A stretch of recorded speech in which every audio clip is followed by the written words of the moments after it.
And welcome back to more Super Paper Mario. Last time we reunited with Bowser in the Underwear Road. And this time we're investigating this pink door here. So, all three of these give you different info. Let's start with this one. Yeah, well, where are you headed, youngin'? You have free time, right? How about you do old Agnes a favor? So, you will do it, yes? I did not imagine you would turn down a lovely lady. I have one simple request. Just stay here for a while and let me talk to you. Now let me see, what should we talk about? I know, I will tell you a spicy little story from my days of burning youth. You may not know it to see me now, but I was a red-hot little tomato back in my day. Boys drooled in my presence. I was the very incarnation of beauty back then. I dated with a new handsome fellow every single night. Yeah. Then one day a certain fellow caught my eye and I fell deeply in love, but I was shy with real feelings on the line and I hid my deepest emotion. And then a rival for his affection appeared. Oh, how I raged into the night. Like night and day, our personalities are polar opposites, yes, and yet, through some twist of fate, we had fallen for the same fellow. Yeah. We two knocked ourselves out doing all we could to turn his head. Keep in mind I was a veteran man-eater. Agnes knew what she was doing, but if I cooked him a 7-layer cake, she would do 8 layers and hide in it. Should fill the scheduled dates with her, so I could not. You get the idea. So I had to find some way to set myself apart from her in his eyes. And I just kept at it until I found the courage to tell him my feelings one fine day. But then he rejected me. My rival had already won his heart, it seemed. Also, distraught, my hair turned white overnight and I aged until I looked like this. Just kidding, I made that part up. But anyway, I feel like my youth ended on that day. It blossomed magnificently and then the bloom fell from the branch, as it were. But flowers are beautiful because they must wither, so my beauty was true. The name of the fellow I was after? Granby. He lives far above us and over there, and I have no regrets about my pretty youth. In fact, remember me to Granby. Ah, that was just lovely, thanks to you I feel so refreshed. Now then, what is that? Am I done? Well, not exactly, youngin', I so must thank you. Thanks! That was my present for you, a very nicely drawn out thank you.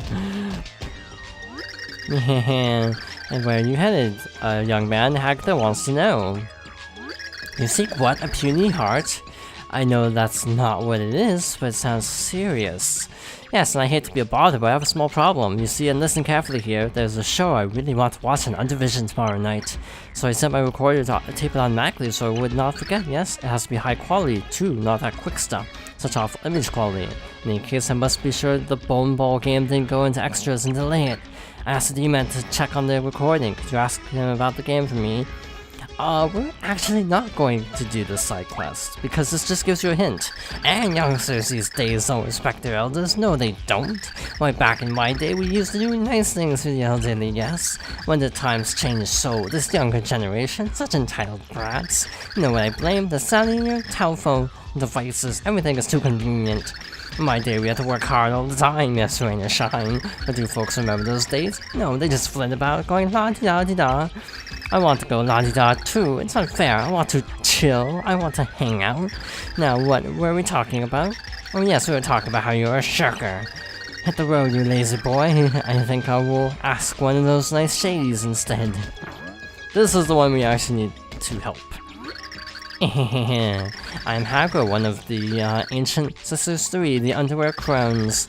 Young one, aren't you? Are you headed to... And where are you headed, young man? You seek the pure heart to desire an audience with Granby? Sounds serious. Well, you're not the only soul here with a problem, no, for I have one as well. Yes, I lent a certain book to a certain D-Man, you see, and now I need it back. Could you find him and get it back from me, you strapping young thing? Good, yes, good. Allow me to send you to where the D-Man in question is. And thanks for your help, yes? Hagra-cadagra. And this is why we didn't agree to help the other one. Because then we'd have to walk all the way back up. Turn the book? Oh, you mean the one I borrowed from that hag? Yeah, no prob. Just finished reading that bad boy, actually. Book about slimming down. Do I look like I need to diet? Gotta say, that weight loss plan seems kinda dubious. Yeah, probably a fad. But hey, thank that hag for me anyway.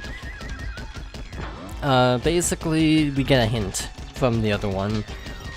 A hint that I already know, and it's actually funnier to say no to one of them in terms of helping them, so hey. No harm done. I feel like this game kind of predicted the future, because I feel like all the ranting about cell phones is actually more relevant now than it is back then. This was 2007, so like I don't even think smartphones were really even a popular thing. I know in like Persona 4, for example, everyone has flip phones. So yeah, that's kind of what I'm judging it on. That was 2008. I was trying to jump back to that platform, I missed. Because I am bad at jumping.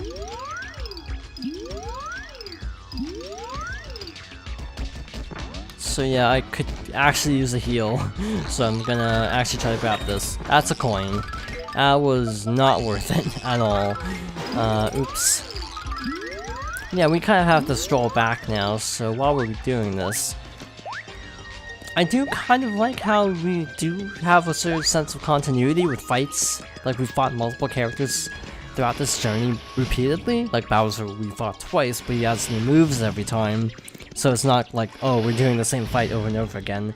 Not in the slightest. But it's just kind of cool getting to sort of do a refight occasionally.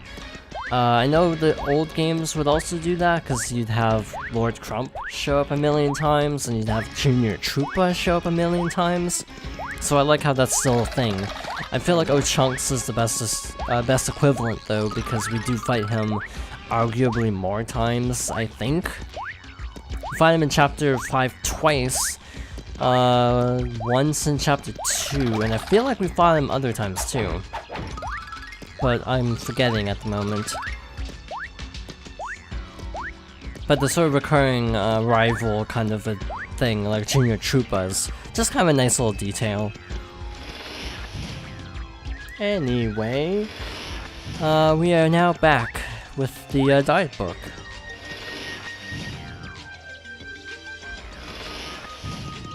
So let's return it. Did you get the book back, young man? Oh, this is it. Yes. See, I'm getting a little paunchy in my old age. Thought I might try this no-tummy mummy diet to try and get back into shape.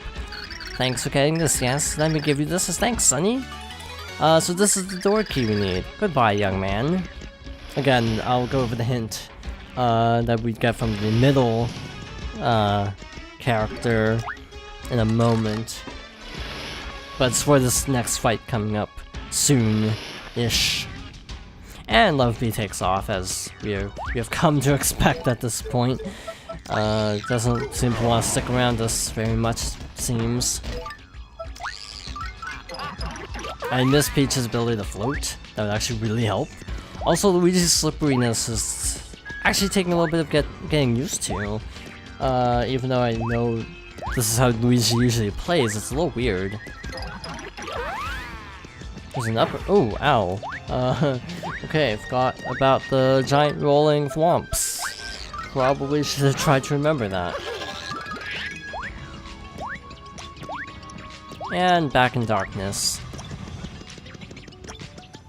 Okay, so we have a door, and so we're just gonna— this door, it's another door guy. Oh no, travelers have come. Halt, Queen Chase demands to guard this door, people. I'm Door Guy the Third. I've got to take a second, see if you folks are worthy to pass through. Can I get a little under chomp?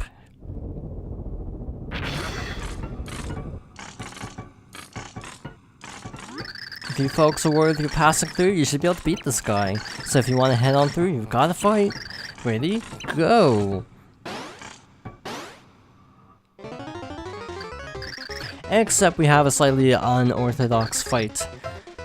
So the tip is they're weak to music, so we use Piccolo.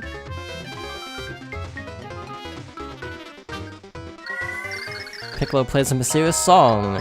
Venom Chomp falls into a deep sleep, and etc, etc. So, let us use, actually, we should use Bowser. Bowser's the best character because he deals the most damage. So Bowser says stomping time. Mario switches places with Bowser. So they're still asleep. Bowser attacks. You deal 10 damage to Red Underchomp. Now they're waking up, so we need to use Piccolo again, and just rinse and repeat.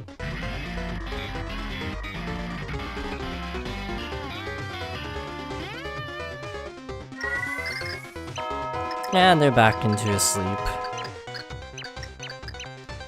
Let us try using our flame on them, see how this works. It doesn't work. Cool. One down. And they woke up.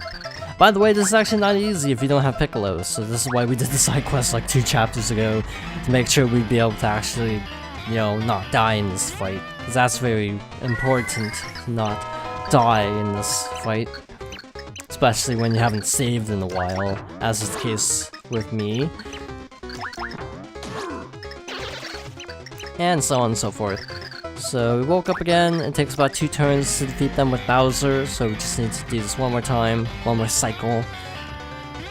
This is a reference to the Cerberus, by the way, since chain chomps are analogous to dogs in the real world. Wow, this guy's a jerk. And I think in mythology, the Cerberus is weak to music. Though I might just be thinking Harry Potter. But since this game does it too, I assume there is some precedent to the Cerberus being weak to music. You defeated the Underchomp. Bowser receives 6,000 points.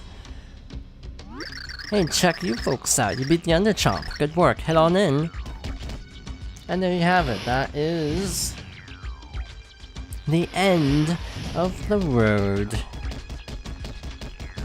Wow, this is slow with Bowser. Let's switch back to Mario. Got a little bit of the hallway and the SAR block.